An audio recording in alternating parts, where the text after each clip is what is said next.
लोकसभा चुनाव के पहले चरण की वोटिंग में महज 3 दिन बचे हैं। वोटिंग से पहले एबीपी न्यूज और सी वोटर का फाइनल ओपिनियन पोल रिजल्ट आ चुका है।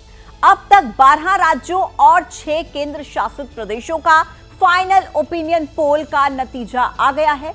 मध्य प्रदेश और छत्तीसगढ़ में बीजेपी अपना गढ़ बचा पाती है या फिर इंडिया गठबंधन से कोई चुनौती मिल रही है। देखिए इस खास रिपोर्ट में।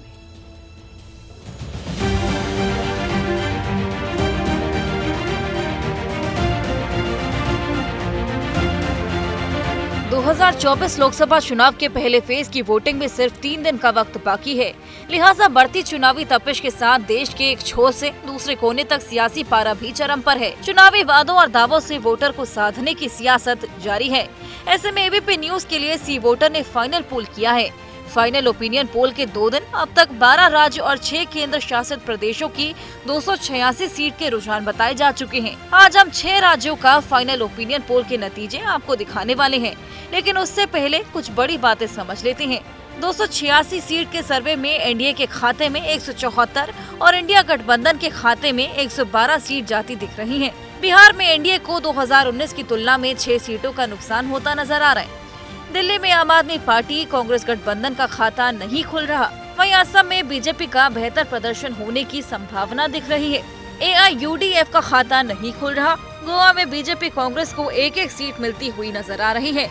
तमिलनाडु केरल में इंडिया की एक तरफा जीत का रुझान है। ऐसे में पश्चिम बंगाल में बीजेपी और टीएमसी में कांटे की टक्कर के भी आसार हैं। लेकिन बीजेपी को 2 सीट का फायदा भी होता दिख रहा है। तो राजस्थान में बीजेपी को सभी 25 सीट पर जीत का भी रुझान है। आपने एबीपी न्यूज सी वोटर की फाइनल ओपिनियन पोल की मोटी मोटी बातें देख ली। अब देखते हैं मध्य प्रदेश के फाइनल ओपिनियन पोल के आंकड़े क्या कहते हैं। मध्य प्रदेश में एनडीए को 53, इंडिया गठबंधन को 43 और अन्य को 4% वोट मिलते हुए दिखाई दे रहे हैं। अगर ये वोट प्रतिशत सीटों में तब्दील होती है तो किस पार्टी को कितनी सीटें मिलेंगी, इस पर भी एक नजर डाल लेते हैं। तो ये आंकड़ा कहां पहुंचता है वो देखिए। एनडीए 28, इंडिया अलायंस 01 यानी 1, अदर्स 00 यानी यहां पर आप देखिए एनडीए 28 सीटें जीतती हुई नजर आ रही है। एबीपी न्यूज सी वोटर के फाइनल ओपिनियन पोल में मध्य प्रदेश की 29 में से 28 सीट बीजेपी के खाते में जाती दिख रही है। यानी कि बीजेपी 2024 में मध्य प्रदेश में 2019 का इतिहास दोहराती हुई नजर आ रही है। 2019 में मध्य प्रदेश की इकलौती छिंदवाड़ा सीट ही कांग्रेस को मिली थी और इस बार भी एक सीट बीजेपी के हाथ से बाहर जाती दिख रही है। फाइनल ओपिनियन पोल में मध्य प्रदेश की सूरत भले ही बदलती नहीं दिख रही, लेकिन पड़ोसी राज्य छत्तीसगढ़ में तस्वीर बदलती हुई नजर आ रही है। छत्तीसगढ़ की 11 लोकसभा सीटों पर एनडीए को 50, इंडिया गठबंधन को 44 तो अन्य को 6% वोट मिलते हुए नजर आ रहे हैं। अगर ये वोट सीटों में तब्दील होते हैं तो किसे कितनी सीट मिलेंगी, ये भी देख लेते हैं।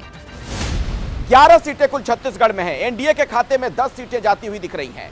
इंडिया अलायंस 1 और अदर्स 0 यानी यहां पर आप देखेंगे तो एनडीए डबल डिजिट में और इंडिया अलायंस जो है कांग्रेस वो सिर्फ 1 सीट पर जीतती हुई नजर आ रही है।